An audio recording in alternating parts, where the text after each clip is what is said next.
Hey there, it's John from Heroes and Legends, and welcome to day 3 of official Eternal Master spoilers. So we have seen quite a few crazy cards over the last couple of days. Today we have 20 more cards to take a look at, so I don't want to waste too much time. I want to get right into them.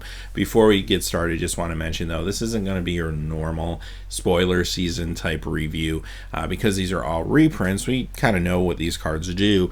This will be more of a quick history and compilation of the spoilers that we've seen over the last 24 hours. So having said that, let's jump in and get started. First, we have Unexpectedly Absent, and this card, actually, if you've ever played with it in Cube or Magic Online Cube, you know it's actually quite good. Originally printed in Commander 2013 and has never seen a reprint. So this is a great opportunity to get it in foil, as well as just plain get a copy if you didn't get it back then. So it's not a card that sees a whole lot of like Legacy or Vintage play or anything like that. Sometimes it will see play in like a Legacy blue-white control deck as a one of or two of, but that's about it. For the most part, this is more of a commander card and a fantastic cube card. Counterspell. So for those of you who didn't play Magic in the old days, this was kind of a very standard card, originally printed in Alpha Beta Unlimited and revised at Uncommon. Then it was reprinted many times at the common level, actually. And this was kind of the gold standard for countering spells for many years until we got to the point where I think Wizards decided that it's not fun if you can't play your cards, so they tried to make counter spells at least cost a little more. And when Time Spiral came out, we saw Cancel, which kind of became the new Counterspell, which of course does the same thing but costs 2 blue and a colorless instead of 2 blue. Having said that, Counterspell sees play in Legacy, sees play in Vintage, this sees play everywhere. Great cube and commander card as well. As far as the new art goes on this, I don't know, I really like the art they had on the last printing of the card, which I believe was the Jace versus Chandra dual deck, and I kind of wish we got that art again. This isn't bad, it's okay, but I feel like a lot of these blue cards, and you'll see what I'm talking about in a second, just have this really like almost like neon blue computer generated color on it, which I don't know, I would prefer just more, I guess, normal art as opposed to the computer generated looking art. But anyway, enough of that, let's move on. Giant Tortoise, and this card is just basically there for limited. It's not a card that's going to see play in like Legacy or anything like that, but what it's really for, I think, is if you're trying to put together a blue or maybe blue-white control deck in limited, you get to play a creature that's basically a 1/4 blocker for 2, and it's going to help you buy a little time, set up your strategy so you can take control of the game. Originally printed in Arabian Nights, saw reprinting in 4th edition. Not a whole lot more to say about it. Mystical Tutor, and here's what I'm talking about, the art. I actually don't mind the art on this one, but again, it's just this very almost like fluorescent blue color on everything for some reason. But the card itself, amazing. Originally printed in Mirage and then seeing a reprint in 6th edition. Not a super expensive card. You can get a 6th edition version of this for like $6-7, but that's mostly because it is banned in Legacy and is restricted to 1 in Vintage. So because of that, it's a pretty affordable card, but it's a very powerful card, and it's very cool to see more copies of this available for players, even if you're not playing it in a Vintage deck, which it does see a good amount of play in Vintage still, but maybe you're playing in Commander or your Cube. Prodigal Sorcerer, another card that's not anything real expensive or anything like that. A lot of these cards we're going to see today are actually probably valued at under $1. This is one of them. Prodigal Sorcerer was just another card that hung around for quite a long time in the early days of Magic. Originally printed in Alpha Beta Unlimited, pretty much made the call to every core set up through 7th edition, with I think the exception of 6th edition, if I'm not mistaken. I saw a reprint in Time Spiral as a time shifted card, and it was in promo form at one point. It was in Starter 2000. It's everywhere. So it's an uncommon this time around. This has been a common in the past. However, this card, you don't really want this in common, I don't think, in limited games, because you start piling 2, 3, 4 Prodigal Sorcerers into a draft deck. It can be kind of backbreaking. Your opponent can't really play any creature strategy at that point. So this is just fine and uncommon for me, and brings back a lot of great memories. I kind of prefer the old art again to this new art personally, but it's cool that it's back. Cabal Therapy. Now this was originally from Judgment and did see a reprint in one of the premium deck series called Graveborn, and that's actually where this piece of art comes from, was that version of the card. Sees a lot of play in both Legacy and Vintage. You'll find this in Vintage Dredge decks. You'll also find this in Legacy Grixis Delver decks, among a whole lot of other decks. Probably too many to list right now. Shows up in Storm decks as well in Legacy. Sees a lot of play. So very cool that this is getting a reprint. If you're trying to get a copy of this, it'll cost you about $12 or so. So it's pretty cool that this is in the set at Uncommon. Hymn to Taroc. Now this one, if you've never played with this card, don't underestimate how powerful this can actually be. Originally printed in Fallen Empire as a common. It was one of those cards that had 4 different pieces of art back when they used to do that for the commons sometimes. And it got a reprint in a From the Vault. That's where this art comes from. But this is quite good. If you ever played in Cube or played it back in the old days, what's great about this card is it forces the player to discard 2 cards at random, so they can't decide. So basically, if you play like a Dark Ritual or something like that, play this on turn 1 before your opponent can even go, they've made the choice to keep their hand based on the lands and what they have in their hand. They automatically lose 2 cards. Sometimes if you hit a land, it's just game over. Now, if you get this card late game, sometimes it's a bad draw, but it's still good against like control decks. They're trying to hold on to a lot of cards later in the game. So it's kind of awesome. So I'm glad to see it. Happy to see it at the uncommon spot as well. Ichorids. So this is a Dredge card, and it was actually originally printed back in Odyssey, but it's never seen a reprint, which actually surprised me a little bit. Maybe I'm missing something there, but I couldn't find another printing of this card, and it's a Dredge card, and I'm happy that it's there for Dredge players because a lot of folks trying to put that deck together. It makes it easy for them. Now, again, this isn't a card that was super expensive or anything. You can get Ichorids for just a couple dollars usually because it really only fits into Dredge. But hey, there it is. Happy that it's included. Now, it is a rare. Maybe it could have been okay at uncommon. I don't know. Chain Lightning. This is actually Patrick Sullivan's card that he revealed as a spoiler, which is pretty cool since he built his reputation on playing burn decks. This card originally came from Legends and got a reprint in the Premium Deck series in one of the burn decks, and basically it's got a foil version there, which is kind of cool. So other than that, hard to come by this card, and it'll run you about $15 if you're trying to get a copy of it on the secondary market. So this is really awesome to see again at the uncommon level. That's amazing. And I don't know, I kind of felt like we'd either see this or Lightning Bolt in the set. I'm glad we are seeing this though, just because this is a little more expensive and harder to come by than Lightning Bolt. Lightning Bolt's awesome and amazing, but I think this is cool that players can get a chance to get their hands on this card. Dual Caster Mage. This one was in Commander 2014, and it saw a Judge's promo not that long ago. That was the only time you could get it in foil, but other than that, that's the only printing of this card. So again, another supplemental product card we're seeing in the set, this time at the rare spot. It hasn't seen a lot of like Legacy play recently. Once in a while on a Fringe deck, you'll see it show up, but this is more for Commanders and Cube. Next we have Rorik's Bloodwing, and this card was originally from Odyssey. This is going to be a rare in the set, and there's not a whole lot to say about it. I mean, it's a legendary dragon, 6/5 flying haste for 6 is very, very, very powerful.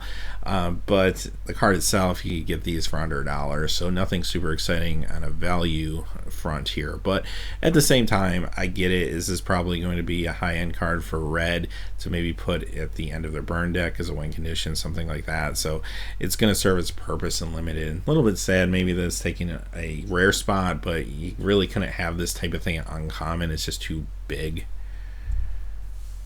Gaia's Blessing, originally from Weatherlight. It got a reprint in Time Spiral as a time-shifted card, and back in the early days of Magic also got a promo foil version. But this card doesn't see a whole lot of play anymore. A little bit in Vintage, sometimes in Oath of Druids decks, but other than that, you don't see it around too much. For a while, it was a sideboard card in Legacy to deal with Painter's Grindstone, but really don't see that too much anymore either. So again, this is another card that you could probably get for $1 or less in the secondary market, but it is an uncommon at least. Regal Force. Now, I'm always happy when there's opportunity to print some of these rares from like Eventide or even the other sets around it, like Shadowmoor, Lorwyn, Morningtide, just because those sets weren't open as much as sets were a few years later, once you got to like Innistrad, Return to Ravnica and stuff.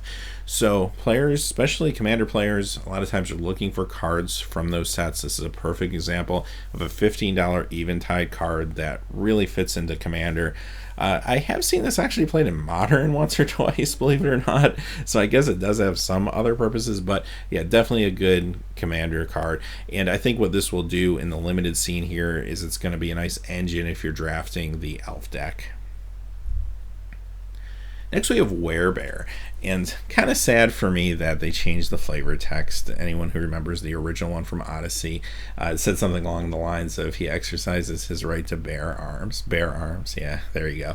But Magic, I guess, is much more serious today, so we couldn't have that anymore. So this is a fine card. I mean, it actually is a good representation of a card that saw a lot of play in the old days. Maybe not so much today, but it's still a mana dork. It's going to be great for you in limited.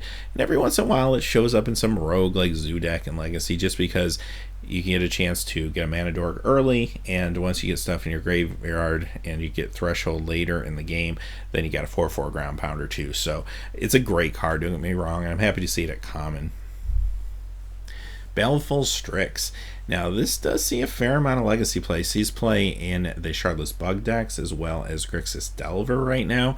And this is a card, again, from Supplemental Products. It was in Plane Chase 2012. It did see a reprint in Commander 2013, I believe.